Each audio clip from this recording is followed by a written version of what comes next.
अल्हम्दुलिल्लाह नहमदुहु व नस्तईनुहु व नस्तगफिरुहु व नु'मिनु बिही व नतवक्कलु अलैहि व नऊज़ु बिल्लाहि मिन शुरूरि अनफुसिना व मिन सय्यिआति अअमालिना मन यहदिहिल्लाहु फला मुज़िल्ल लहु व मन युज़लिल्हु फला हादिय लहु व नशहदु अल्ला इलाहा इल्लल्लाहु वहदहु ला शरीका लहु व नशहदु अन्न मुहम्मदन अब्दुहु व रसूलुहु अर्सलहुल्लाहु बिलहक़्क़ि बशीरन व नज़ीरा व दाइयन इलल्लाहि बिइज़्निहि व सिराजम मुनीरा अम्मा बअद फ़अऊज़ु बिल्लाहिस समीइल अलीम मिनश शैतानिर रजीम बिस्मिल्लाहिर रहमानिर रहीम या अय्युहल्लज़ीना आमनुस्तईनू बिस्सब्रि वस्सलाह इन्नल्लाहा मअस्साबिरीन अल्लज़ीना इज़ा असाबतहुम मुसीबह क़ालू इन्ना लिल्लाहि व इन्ना इलैहि राजिऊन।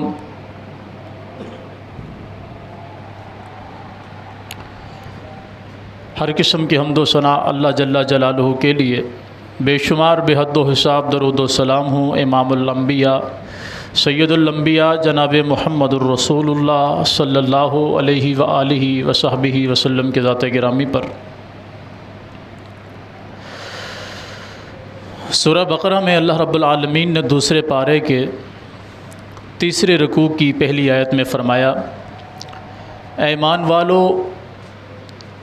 अल्लाह से मदद तलब करो नमाज के ज़रिए और सब्र के ज़रिए, बेशक अल्लाह ताला सब्र करने वालों के साथ है। वलनब्लुवन्नकुम बिशैइन मिनल खौफ़ि वल जूअ, अलबत्ता हम तुम्हें ज़रूर बेज़रूर आज़माएंगे दुश्मन का खौफ देकर या फिर भूख और प्यास की शिद्दत की वजह से या कभी माल और जान में नुकसान पहुंचाकर।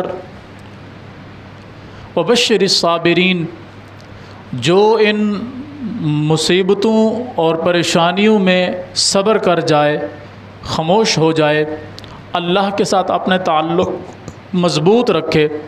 ए मुहम्मदुर रसूलुल्लाह सल्लल्लाहु अलैहि व आलिहि वसल्लम, आप ऐसे बंदे को खुशखबरी सुना दीजिए कि अल्लाह सब्र करने वालों के साथ होता है, तो मेरे साथ की खुशखबरी इनको सुना दीजिए।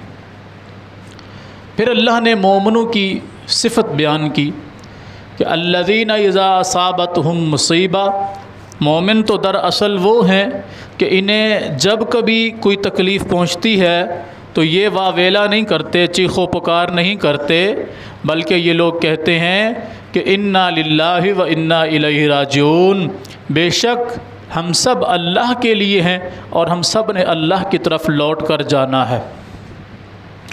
ये मोमिनों की वो औसाफ़ हैं जो अल्लाह रब्बुल आलमीन ने कुरान मजीद फ़ुरक़ान हमीद के अंदर बयान फरमाई है। और भी कई मकामात पर अल्लाह रब्बुल आलमीन ने मोमिनों की औसाफ़ बयान की हैं, उनकी मुसीबतों पर सब्र करने के हवाले से और अल्लाह रब्बुल आलमीन के साथ अपने ताल्लुक़ को मज़बूत करने की वजह से। इस्लामी तारीख़ को अगर आप उठाकर देखें, अल्लाह रब्बुल आलमीन की कसम, जब से रसूल अकरम सल्लल्लाहु अलैहि व आलिहि वसल्लम इस दुनिया में तशरीफ़ लाए और आपने अपनी नबूवत का ऐलान किया, नबूवत का आगाज़ हुआ, उस दिन से लेके आज के दिन तक कोई दिन ऐसा नहीं है जिस दिन मुसलमानों को अज़ियतें ना दी गई हों, तकलीफ़ें ना दी गई हों। हर हाल में, हर दौर में मुसलमानों को आजमाया गया, उनको तकलीफ़ें दी गईं, उनको परेशान किया गया, और लोगों ने इस्लाम की खातिर अपनी जानें भी दी, अपना माल भी कुर्बान किया, अपनी औलादें भी अल्लाह की राह में कुर्बान की, और हंसते मुस्कराते ये सब कुछ वो इस सफ़र तय करके गए। जब उन्होंने इस अंदाज़ में, इस खूबसूरती से अपने सफ़र को तय किया, अल्लाह ने उनके मकाम को, उनके मर्तबे को बुलंद कर दिया और उनके ज़िक्र खैर को कुरान करीम के अंदर महफूज कर दिया। इस्लामी तारीख़ में बड़े बड़े जर्नैल, बड़े बड़े जलीलुल क़द्र, अज़ीमुल मर्तबत लोग, जिन्होंने इस्लाम की खातिर अपनी जानें निछावर की।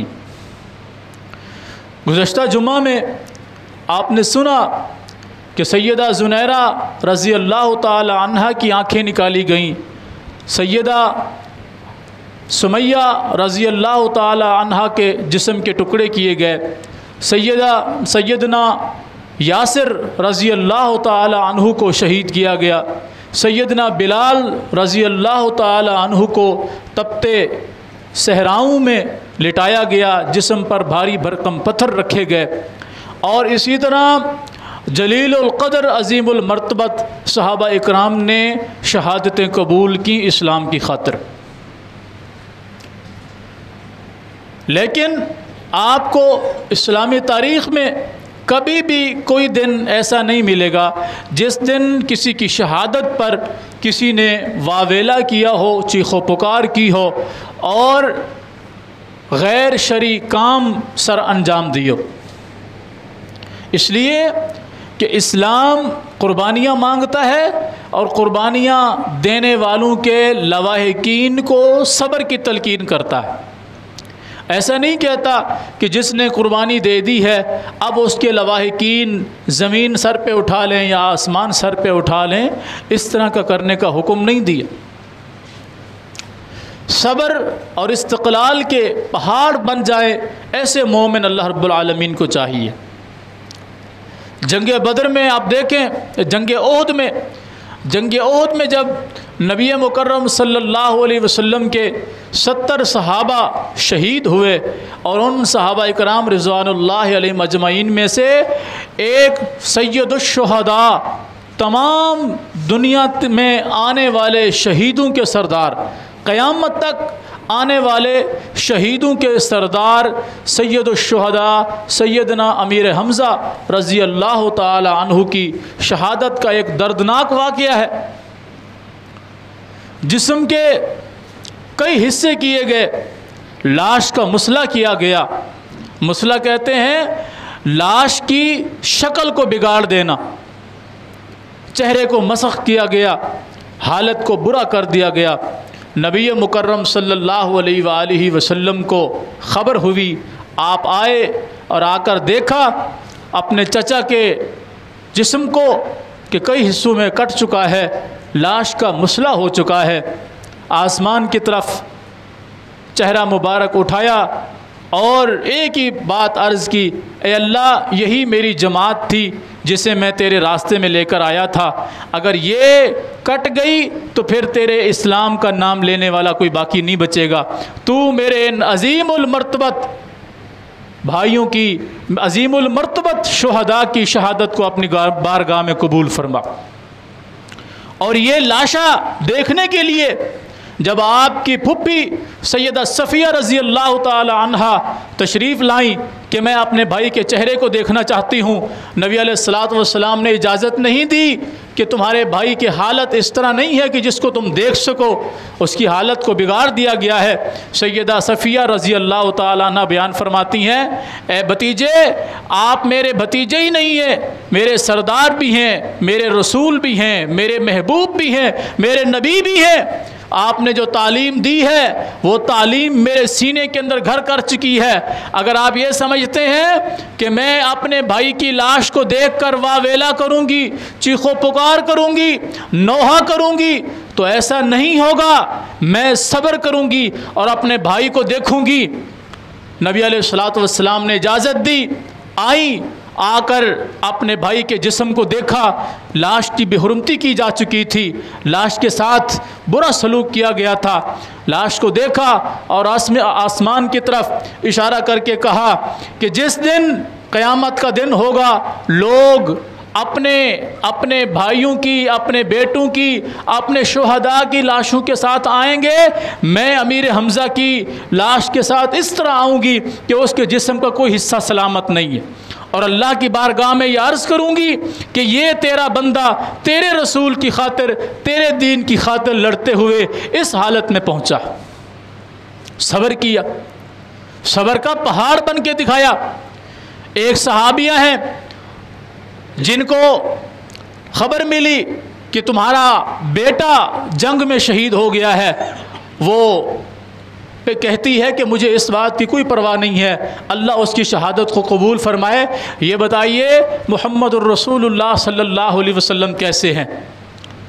किसी ने कहा तुम्हारा शौहर भी शहीद कर दिया गया, कहा इस बात की भी कोई परवाह नहीं है। ये बताइए मुहम्मदुर रसूलुल्लाह सल्लल्लाहु अलैहि वसल्लम कैसे है? किसी ने कहा तुम्हारा भाई भी शहीद कर दिया गया है, कहा कोई बात नहीं है, कोई परवाह नहीं है। ये बताइए मुहम्मदुर रसूलुल्लाह सल्लल्लाहु अलैहि वसल्लम कैसे हैं? किसी ने कहा तुम्हारा बाप भी शहीद कर दिया गया है, कहा कोई परवाह नहीं है। इतनी बात बताओ मेरे रसूल सल्लल्लाहु अलैहि वसल्लम की हालत कैसी है?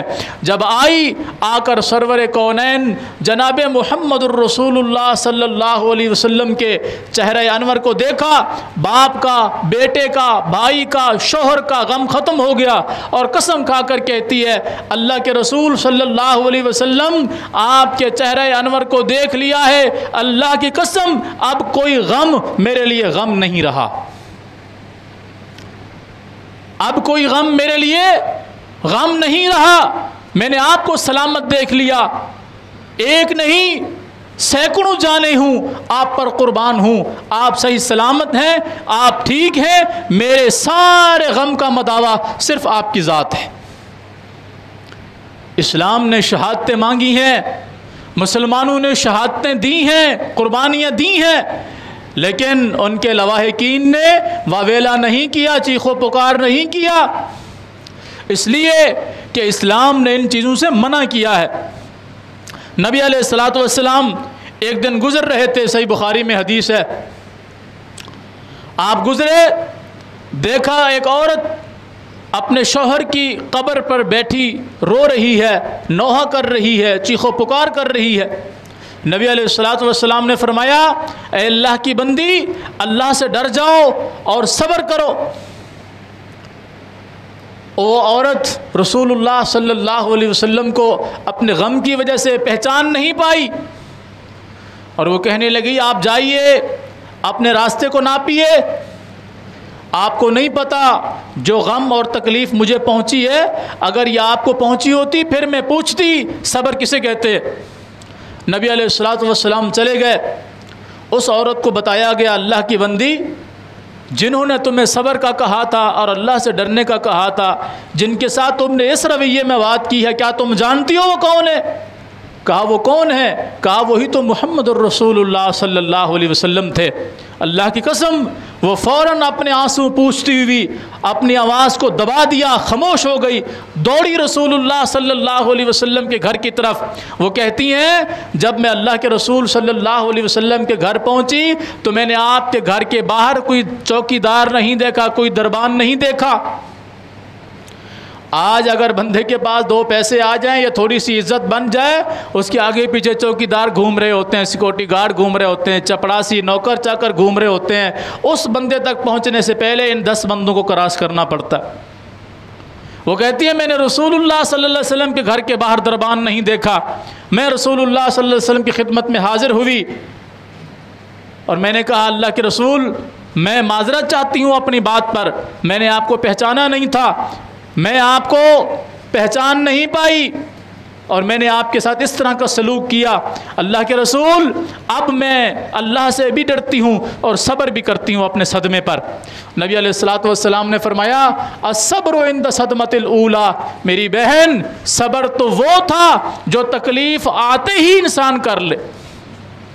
मुसीबत पहुंचते ही इंसान उस बात पर सब्र कर ले, इसे सब्र कहते हैं। मुसीबत के बाद चीखो पुकार करे, वावेला करे, रोए धोए, जब हर तरफ से अपने दिल के अरमानों को ठंडा कर ले, कुछ भी हासिल ना हो, तब इंसान कहे मैं मुसीबत पे सब्र करता हूँ, इसे सब्र कहते ही नहीं है। हमारी हालत क्या होती है? अगर थोड़ी सी तकलीफ पहुंच जाए, हम ज़मीन व आसमान एक कर देते हैं। कोई फौत हो जाए, हमारी ज़ुबान से कुफ्रिया कलमात निकलना शुरू हो जाते हैं। क्या मौत ने सिर्फ हमारे घर को देखा हुआ है? तू क्यों मर गया? तेरी जगह पर मैं मर जाता। ए अल्लाह, तूने इसको क्यों मारा? मुझे क्यों नहीं मारा? इसके मारने से पहले मुझे मार देता। ये सारे वो जुमले, वो कलिमात हैं जो अल्लाह की नाफरमानी के कलिमात हैं, अल्लाह की तकदीर और ताकत को चैलेंज करने के कलिमात हैं। सब्र इसे नहीं कहते। सब्र ये है जिस पर क़ज़ा का वक़्त आया, जिस पर तकलीफ़ का वक़्त आया, जिस पर मुसीबत का वक़्त आया, उसी को वो तकलीफ़ पहुँचनी है, उसी को वो मुसीबत पहुँचनी है, उसी को वो मौत पहुँचनी है। मेरी ऊपर आने वाली तकलीफ़ आप पर नहीं आ सकती, ना आप उसे टाल सकते हैं। आप पर आने वाली तकलीफ़ और मुसीबत को मैं नहीं टाल सकता। जिसको जो तकलीफ़ पहुंचनी है, जो मुसीबत पहुंचनी है, जो नुकसान पहुंचना है, उसी को पहुंचेगा, उसके मुकाबले में दूसरे को पहुंच ही नहीं सकता। तो जब तकलीफ़ जिसको पहुंची है उसी को पहुंचेगी, उसकी वजह से हमें गम सदमा ज़रूर होगा, और उसका हल ये है कि उस पर सब्र करें, अल्लाह का शुक्र अदा करें। और फिर मुझे बताएं, शहीद अल्लाह की राह में शहीद होने वाला, अल्लाह के रास्ते में कुर्बान होने वाला, उसके पीछे तो इंसान को इत्मीनान आता है, उसका ईमान मजबूत होता है कि इसने अल्लाह की राह में जान कुर्बान कर दी, अल्लाह की राह में अपना माल कुर्बान कर दिया। शहीद के पीछे तो कोई किसी किस्म का नोहा, किसी किस्म का बैन और वावेला नहीं होता। जो अल्लाह की राह में शहीद हो जाए, भला उसके पीछे भी रोना धोना होता है? हरगिज़ नहीं होता। शहीद अल्लाह के रास्ते में शहीद होते ही अल्लाह रब्बुल आलमीन उसके दर्जात बुलंद फरमा देता है, बशर्ते कि वो मकरूज़ ना हो। अगर वो मकरूज़ है तो उसका मामला अल्लाह रब्बुल आलमीन लटका देता है जब तक कि उसका कर्ज ना उतार दिया जाए। शहादत का तो अजीमुल मर्तबत मकाम है, मगर हमारे यहाँ अजीब व गरीब सूरत हाल है कि ये महीना जो चल रहा है, आप देख रहे हैं, पिछले कई दिनों से पूरे मुल्क को यरगमाल बना दिया गया है। ये वो कहानी है, और फिर कुरान से साबित किया जाता है कि गम करना, रोना धोना, ये तो अंबिया की औलाद की सुन्नत है, बिल्कुल औलाद की सुन्नत है। ज़रा कुरान को पढ़िए।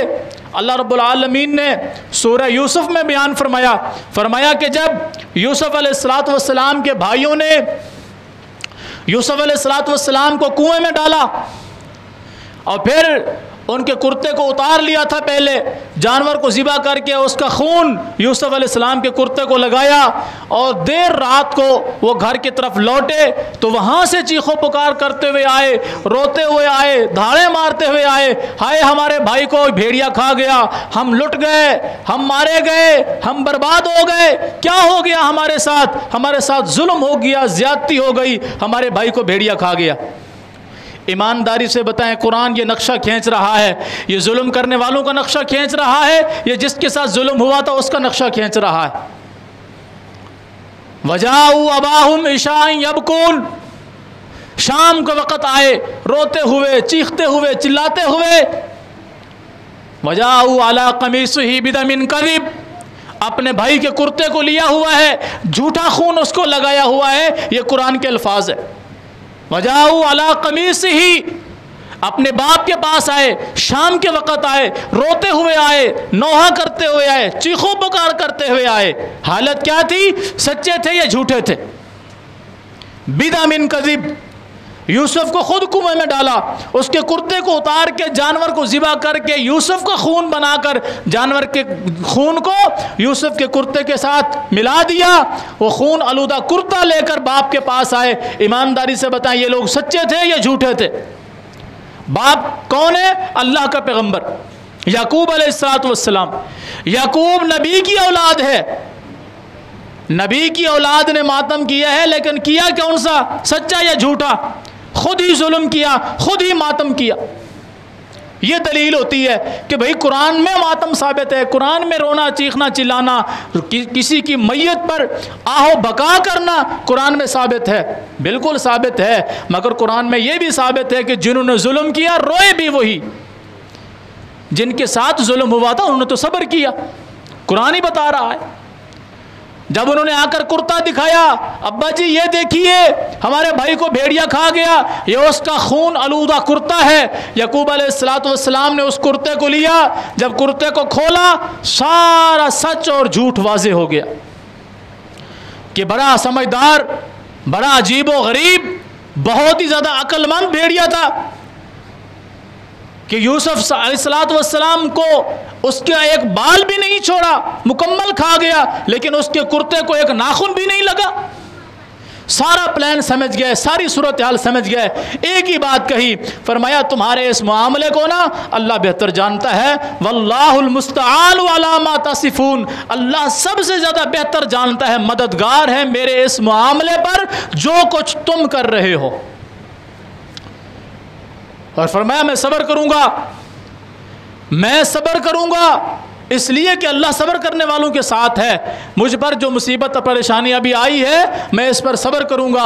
हाँ, जो कुछ तुम लोगों ने किया ना अल्लाह उसको बेहतर जानता। वो बाद में बड़े पछताए, बहुत अफसुर्दा हुए कि ये हमने क्या कर दिया। बाप की तवज्जो हासिल करने की खातिर हमने ये सारा ड्रामा रचाया था और वो ड्रामा उल्टा हमारे गले में फिट हो गया। सारी ज़िंदगी अपने आप को कोसते रहे, यहाँ तक कि उनकी शर्मिंदगी का, अफसोस का एक मकाम आया जब यूसुफ अलैहिस्सलाम मिस्र के तख्त पर तख्त नशीन हुए और ये लोग सारे यूसुफ अलैहिस्सलाम के दरबार में पहुँचे अपनी गुर्बत, अपने फाके की हालत को लेकर, और उनसे मदद के तलबगार हुए। यूसुफ अलैहिस्सलाम ने उस मौके पर फरमाया, अलिमतुम मा फ़अलतुम बियूसुफ़ इज़ अंतुम जाहिलून, क्या तुम जानते हो कि तुमने अपने भाई यूसुफ के साथ क्या किया था? क्या तुम जानते हो तुमने अपने भाई यूसुफ के साथ क्या किया था? कालू अंता यूसुफ, क्या तुम यूसुफ हो? काला अना वहाज़ा अखी, हाँ मैं ही यूसुफ हूँ, ये मेरा भाई बेनियामीन है जिसको कुछ दिन पहले तुम लोगों ने ये कहकर मेरे हवाले कर दिया कि ये भी चोर है, इसका भाई भी चोर था। ये सारी हिस्ट्री कुरान ने बयान की है। आज भी लोग जिन्होंने इमाम हुसैन रज़ी अल्लाह ताला अन्हु के साथ ज़्यादती की, जुल्म किया, धोखे से मक्के से कूफे में बुलाया, फिर उनको धोखा दिया, उनका साथ छोड़ दिया, उनको हवाले कर दिया यजीद या अब्दुल्ला इब्न ज़ियाद के, उनके हवाले करने के बाद खुद पीछे हट के धोखा दिया, उनकी नस्लों ने धोखा दिया, वही लोग आज चीखो पुकार कर रहे हैं इमाम हुसैन के साथ ज़्यादती हुई। ज़रा पूछिए कि मुस्लिम बिन अकील को शहीद करने वाले कौन थे? इमाम हुसैन रज़ी अल्लाह ताला अन्हु के चचाजाद भाई मुस्लिम बिन अकील और उनके दो मासूम बच्चों को शहीद करने वाले कौन थे? इमाम हुसैन रज़ी अल्लाह ताला अन्हु को मक्का से 20,000 ख़त लेकर कूफा में बुलवाने वाले कौन थे? और इमाम हुसैन को तन्हे तन्हा करबला के मैदान में छोड़कर भागने वाले कौन थे? आज तो उनकी ज़ुबानें बजाते खुद इकरार कर रही हैं। अगर आपने नहीं सुना तो एक बहुत बड़े आलिम दीन हैं जवाद नकवी साहब, उनके बयानात सुनिए। वो एतराफ़ कर रहे हैं कि इमाम हुसैन को शहीद करने वाले हम ही लोग थे, हमारे कूफ़ी लोग थे, उनके साथ ज़्यादती करने वाले हमारे लोग थे, धोखे के साथ बुलाने वाले हमारे लोग थे, उनके साथ जुल्म करवाने वाले हमारे लोग थे। आज वो बताते खुद, उनकी वीडियोज़, उनके बयानात मीडिया पर मौजूद है। इमाम हुसैन रज़ी अल्लाह ताला अन्हु को करबला के मैदान में बुलाकर तन्हा छोड़कर भाग जाने वाले भी यही लोग थे। इमाम हुसैन तो सब्र करने वाले थे, उनकी औलाद तो सब्र करने वाली थी।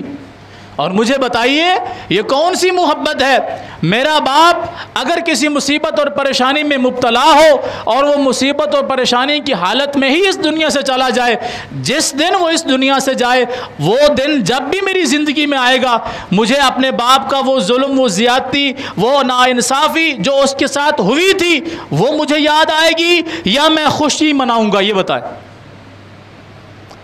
अगर आप में से आपका कोई अजीज़, कोई रिश्तेदार, कोई करीबी किसी मुसीबत, परेशानी, तकलीफ़ या किसी जुल्म ज़्यादती का शिकार हो जाए, जिस दिन उसकी वो मौत का वक़्त आएगा, वो दिन आएगा, वो दिन आपके लिए किस अंदाज का होगा? क्या वो खुशी मनाने का दिन होगा, या आप उस दिन उसके उस जुल्म और ज़्यादती को जो उसके साथ हुई थी उसको आप याद करके अफसुर्दा होंगे? तो कॉमन सेंस की बात है, इसमें तो कोई जो है वो समझाने वाली बात नहीं है। ये तो अंधा भी जानता है कि उस दिन मेरे साथ क्या मामला पेश आएगा। मजलिसों पर, मसनदों पर, मिंबरों पर खड़े होकर झूठ बोला जाता है, पानी बंद कर दिया गया, प्यासा शहीद कर दिया गया, ये सारी किस्से कहानियां बयान करते हो और अजीब मंतक है, इमाम को पानी बंद करके प्यासा शहीद कर दिया गया, मैं उसी दिन खुद भी पानी पी रहा हूं, लोगों को भी पानी पिला रहा हूं। जिसका मुझे गम है उसको पानी नहीं मिला, जिसका मुझे गम है उसको पानी ही नहीं मिला, और मैं उसके गम में शरबत डकारे जा रहा हूं, मैं उसके गम में सबीलें लगा रहा हूं, वो प्यासे हैं, मैं पानी पी रहा हूं। अजीब मेरी दोस्ती है, अजीब मेरी मोहब्बत है। मैं उनकी शहादत का मजाक नहीं उड़ा रहा हूं कि उन पर जुल्म हुआ, वाक़अतन जुल्म हुआ, ऐसा जुल्म हुआ कि इस्लामी तारीख़ में इसकी कोई मिसाल नहीं मिलती। वाक़या करबला में जितने मासूम शहीद हुए उनकी शहादत की अलमनाक दास्तान इसमें पहले कभी नहीं मिली और बाद में भी आपको कभी नहीं मिलेगी। मगर ये अजीब दास्तान है कि जिनके साथ जुल्म ज़्यादती हुआ उनके साथ में हमदर्दी भी कर रहा हूँ और उनके साथ होने वाले जुल्म ज़्यादती का मजाक भी उड़ा रहा हूँ। मैं अजीब मुहिब हूँ, अफसोस है मेरी मोहब्बत पर कि मैं चीखो पुकार भी करता हूँ और फिर इस बात पे आके 10-10 बोतलें भी डकार जाता हूँ। और आजकल तो बड़े मज़े की बात मैं आपको बताऊँ, आपने भी शायद देखा हो, जिस दिन इमाम हुसैन रज़ी अल्लाह ताला अन्हु को शहीद किया गया 10 मुहर्रम का दिन था। कौन सा? 10 मुहर्रम का दिन, कल 10 मुहर्रम का दिन है। अगर यकीन ना आए तो आप यूँ निकलिएगा शहर की तरफ, रात को बारबेक्यू की महफिलें जमती हुई नज़र आएंगी, ये इमाम हुसैन का गम मनाया जा रहा होगा। और ये भी जो मैंने अभी आलिम का बयान आपको बताया है उसके भी यही अल्फाज हैं कि अजीब हमारी मोहब्बत है, इमाम प्यासे शहीद कर दिए गए, हम बारबेक्यू खा रहे हैं। इमाम प्यासे शहीद हो गए और हम जो है वो महफिलें सजा रहे हैं, खाने पीने के लंगर तकसीम कर रहे हैं। जिन्होंने ज़्यादती की, जिन्होंने जुल्म किया, जब उनका चेहरा बेनकाब होने लगा तो उन्होंने गेम ही ऐसी रची, खेल ही ऐसा खेला कि उम्मत मुस्लिमा के चेहरे पर एक सियाह किस्म का धब्बा लगा दिया और ता क़यामत उम्मत मुस्लिमा को बदनाम करने की कोशिश की। लेकिन याद रखिए, हकीकत कभी नहीं छुप सकती, इस्लाम की हकीकत कभी नहीं छुप सकती। ये मुहर्रम का महीना सिर्फ इमाम हुसैन रज़ी अल्लाह ताला अन्हु की शहादत की वजह से मशहूर नहीं है, बल्कि जब मुहम्मदुर रसूलुल्लाह सल्लल्लाहु अलैहि वसल्लम मदीना में तशरीफ़ लाए, 10 मुहर्रम के दिन यहूदी रोज़ा रखा करते थे, रोज़ा रखते थे। मुहर्रम का महीना क़यामत के तक हुर्मत वाला महीना रहेगा। जब से अल्लाह ने आसमान और ज़मीन को पैदा किया है तब से अल्लाह ने इस मुहर्रम के महीने की हुर्मत को बयान किया। इन्न इद्दतश्शुहूर इंदल्लाहि इस्ना अशरा शहरन यौम खलक़स्समावाति वल अर्ज़ मिन्हा अर्बअतुन हुरुम। अल्लाह का कुरान कहता है कि जिस दिन अल्लाह ने आसमान और ज़मीन को पैदा किया उसी दिन अल्लाह ने 12 महीने भी बनाए। 12 महीनों में से 4 महीने अल्लाह ने हुर्मत वाले भी बनाए। उन हुर्मत वाले महीनों में से एक मुहर्रम का महीना भी है। ज़ुल्क़ादा, ज़ुल्हज्जा, मुहर्रम और रजब, ये 3-4 महीने जो हैं 3 इकट्ठे आते हैं जुल्क़ादा, जुल्हज्जा और मुहर्रम, और चौथा महीना रजब का। ये 4 महीने हुर्मत वाले उस दिन से हैं जिस दिन अल्लाह ने आसमान और ज़मीन को पैदा किया। जिस दिन अल्लाह ने आसमान और ज़मीन को पैदा किया, ये अल्लाह का कुरान कह रहा है, यौम खलक़स समावाति वल अर्ज़, जब से अल्लाह ने आसमान बनाया, ज़मीन बनाई, तभी से अल्लाह ने 4 हुर्मत वाले महीने भी बनाए। और उन हुर्मत वाले महीनों में से एक ये हुर्मत वाला महीना मुहर्रम का है, जिसके अंदर इस्लाम की तारीख़ में एक बहुत ही जुल्म ज़्यादती वाला वाक़या इमाम हुसैन और उनकी आल के साथ रिज़वानुल्लाह अलैहिम अजमईन के साथ पेश आया। निहत्ते लोगों के साथ जुल्म किया गया, ज़्यादती की गई, तीर बरसाए गए, लाशें गिराए गए, कोई इसमें शक नहीं है। ज़रा तारीख़ की किताबों को उठाकर देखिए, ये जुल्म ज़्यादती करने वाले थे कौन, इसको भी तो कभी पहचानिए। और ये मुहर्रम का दिन 10 मुहर्रम का दिन रोज़ा रखने का दिन है। किस चीज़ का दिन है? रोज़ा रखने का दिन। नबी अलैहिस्सलातु वस्सलाम रोज़ा रखा करते थे इस दिन को। नबी अलैहिस्सलातु वस्सलाम के इस दुनिया से जाने के 51 साल बाद ये करबला का वाक़या पेश आया, सन 61 हिजरी में। सन 61 हिजरी में और सन 11 हिजरी में रसूलुल्लाह सल्लल्लाहु अलैहि वसल्लम इस दुनिया से रुखसत फरमा गए। 51 साल बाद ये वाक़या करबला कूफा के अंदर पेश आया। 51 साल तक उम्मत मुस्लिमा इस दिन को रोज़ा रखती थी, और उसके बाद से लेके आज तक भी उम्मत मुस्लिमा 10 मुहर्रम को रोज़ा रखती है। इस्लाम तो ये कहता है, इस्लाम तो यूं सब्र की तलकीन करता है। और मैं पहले अर्ज़ कर चुका हूँ कि जिस दिन मेरे किसी अजीज़ के साथ जुल्म व ज़्यादती हुई हो, जिस दिन वो आएगा, जब वो तारीख़ आएगी, वो दिन मेरे सामने आएगा, तो मेरे गम की हालत होगी, खुशी की हालत नहीं होगी। वो प्यासा मर गया और मैं खाता पीता रहूँ, ये मैं अपने बाप का, अपने करीबी का गम नहीं मना रहा हूँ, मैं मजाक कर रहा हूँ उसके साथ।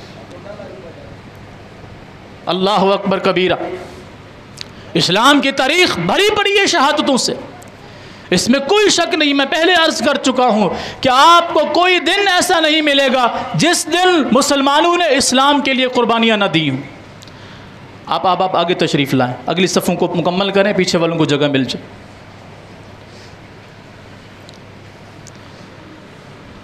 अल्लाह अकबर कबीरा। इस्लाम तो है इसी बात का नाम।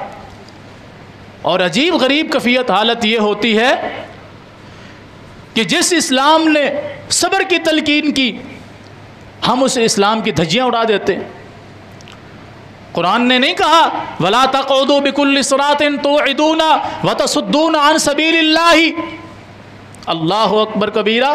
तुम में से किसी को इजाज़त नहीं है कि किसी का रास्ता बंद करे, किसी का रोड ब्लॉक करे, किसी की गली को जाम करे। खबरदार, तुम में से कोई रास्ता बंद ना करे, ये इस्लाम का हुक्म है। और इन दिनों में पूरा मुल्क बंद होता है, पूरा मुल्क जाम होता है। अल्लाह की कसम खाकर बताइए, ये इस्लाम के मुनाफी है या इस्लाम के हुक्म के मुताबिक? कुरान तो ये कह रहा है वला तक़उदू बिकुल्लि सिरातिन तुइदून। तुम किसी का रास्ता बंद नहीं करो, रास्ते के ऊपर मत बैठो। तुम्हारा रास्ते के ऊपर बैठना लोगों को तकलीफ देता है। व तसुद्दूना अन सबीलिल्लाह, तुम लोगों को अल्लाह के रास्ते से रोकते हो, ये भी कुरान कहता है।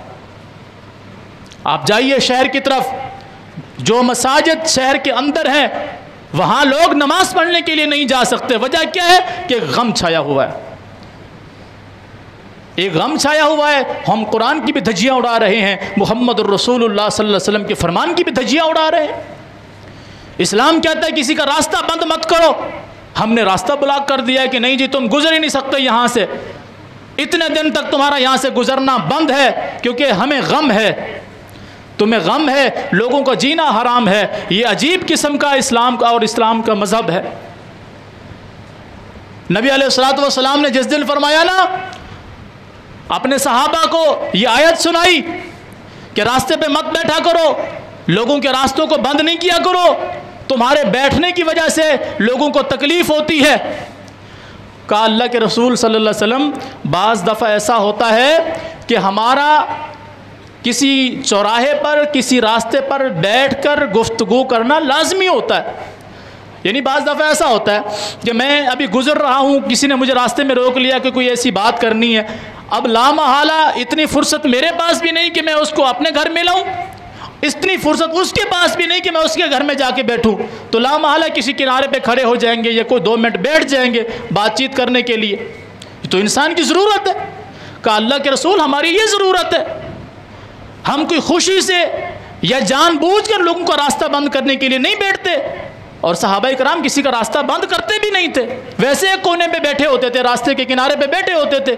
लेकिन इस्लाम ने बिला वजह रास्ते के किनारे पर बैठने को भी हराम करार दिया, बिला वजह। हमारे यहाँ तो आदत बन चुकी है, गली के नुक्कड़ पे बैठ जाना है, हर गुजरने वाली बहन बेटी के ऊपर नज़र हमारी होती है, कौन गुजर रही है, किसकी बेटी है, कौन है, कैसी है, फिर उस पर जुमले कसना, सीटियाँ बजाना, ये सारी खबास्तें हमारे अंदर भरी हुई हैं, और हम हैं भी मुसलमान।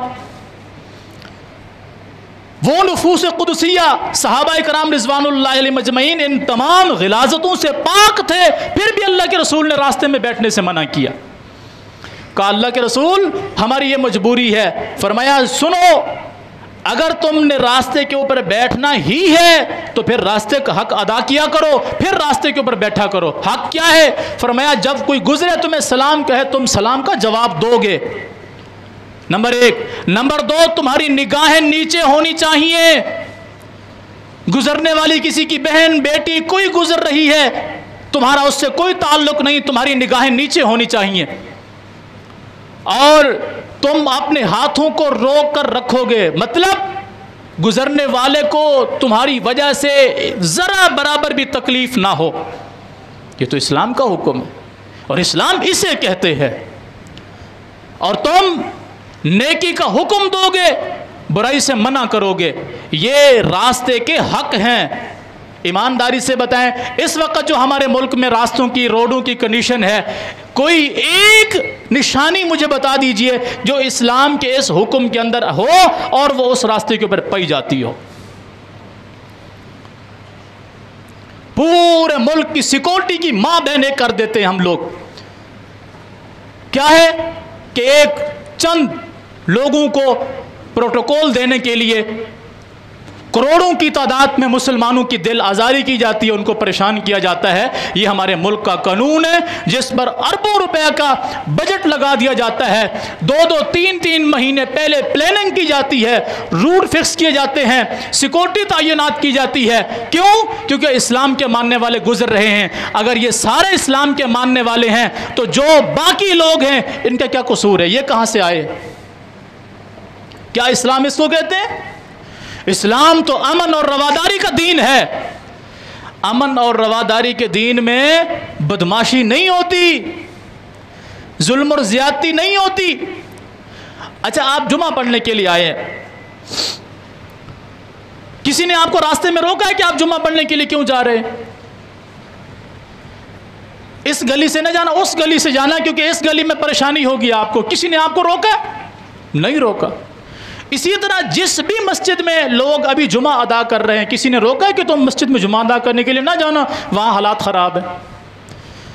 इबादत के लिए अमन और सुकून होता है, अमन और सुकून होता है। बंदा आता ही अल्लाह के घर में अल्लाह के सामने झुकने के लिए है। ये कौन सी इबादत है जिसमें इंसान को खौफ भी हो कि मैं नमाज पढ़ने जाऊँगा तो मुझे कोई पत्थर मार देगा? इबादत कहते किसको है? इबादत कहते ही उसी को है जिसके अंदर शर्म हो, हया हो, ईमानी तकाजा और गैरत। ये है नबी अलैहिस्सलातु वस्सलाम के ज़माने में ख़वातीन मस्जिदों में नमाज अदा करने के लिए आती थी। आम नमाजें मस्जिदों में ख़वातीन अदा करती थीं। नबी अलैहिस्सलातु वस्सलाम ने हया और इबादत के लज्जत को बरकरार रखने के लिए पता है क्या हुक्म फरमाया? फरमाया मर्दों की सबसे बेहतरीन सफ़ वो है जो सबसे आगे है, औरतों की सबसे बेहतरीन सफ़ वो है जो सबसे पीछे है।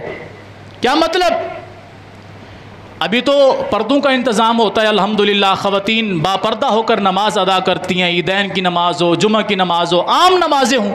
उस वक़्त ये पर्दों का हुक्म नाजिल नहीं हुआ था। तो वो लोग जिनके दिल में मुनाफिकत थी, बीमार दिलों के लोग थे। मुनाफिकीन मदीने में थे कि नहीं थे? बताएं। अब्दुल्ला बिन उबई की नस्ल मदीने में थी कि नहीं थी? जंगों से पीछे भागने वाले लोग मदीने में थे कि नहीं थे? तो इनके दिलों में सिर्फ इस्लाम से भागने की बीमारी नहीं थी, औरतों को ताड़ने की बीमारी भी मौजूद थी इनके दिल के अंदर। इस्लाम ने उनको बयान किया कि वो लोग जानबूझ के नमाज से पीछे रहते थे और जानबूझकर पिछली सफ में खड़े होते थे ताकि रुकू की हालत में पीछे देख सकें कि पीछे कौन सी खातून खड़ी हुई है। इसलिए इस्लाम ने सबसे बुरी सफ जो मर्दों की नमाज की हालत में बयान की है वो सबसे पीछे वाली है, और औरतों की सबसे बुरी सफ जो नमाज की हालत में बयान की है वो सबसे अगली सफ है। क्यों? कि वो अगली सफ औरतों की है, पिछली मर्दों की है। मर्द उनको ताड़ते रहेंगे जिनके दिलों में गिराजत है, बीमारी है। इस्लाम ने इसको वाज़ेह तौर पे बयान किया। इसलिए इस्लाम ने पर्दे का हुक्म दिया, एक इज्जत दी, इस्लाम ने औरत को मकाम दिया, उनको सिक्योरिटी दी। ये कौन सी इबादत है कि जिसके अंदर औरत भी बेपर्दा होके आ रही है, मर्द भी नंगा होके इबादत कर रहा है? अल्लाह की कसम, ये तो दौर जहलियत में मुशरिकीन मक्का भी नहीं करते थे। मर्द का सतर कहां से है? मर्द का सतर नाफ से लेके घुटने तक है कि नहीं? है कि नहीं? नाफ से लेके घुटने तक मर्द का सतर है कि नहीं है? आजकल आप देख रहे हैं सोशल मीडिया का दौर है, यहां तक लोगों ने चड्डे पहन के जो मातम कर रहे हैं, ये सारा हिस्सा नंगा है कि नहीं? नंगा होकर इबादत करना कब से इस्लाम के अंदर शामिल हुआ है? बात करते हो अमन की, रवादारी की, और इस्लाम की धज्जियां उड़ाते हो। इस्लाम तो हया का नाम है, इस्लाम तो एक इज्जत और इस्मत का नाम है। उसी के अंदर माँ भी खड़ी हुई है, बहन भी खड़ी हुई है, बेटी भी खड़ी हुई है। जिस इश्क में, जिस मोहब्बत में मैं ये कुछ कर रहा हूँ, वहाँ मेरे जिस्म का हिस्सा हिस्सा नज़र आ रहा है। मैं इमाम हुसैन रज़ी अल्लाह तआला अन्हु की सुन्नत पे अमल कर रहा हूँ या दुश्मनी कर रहा हूँ?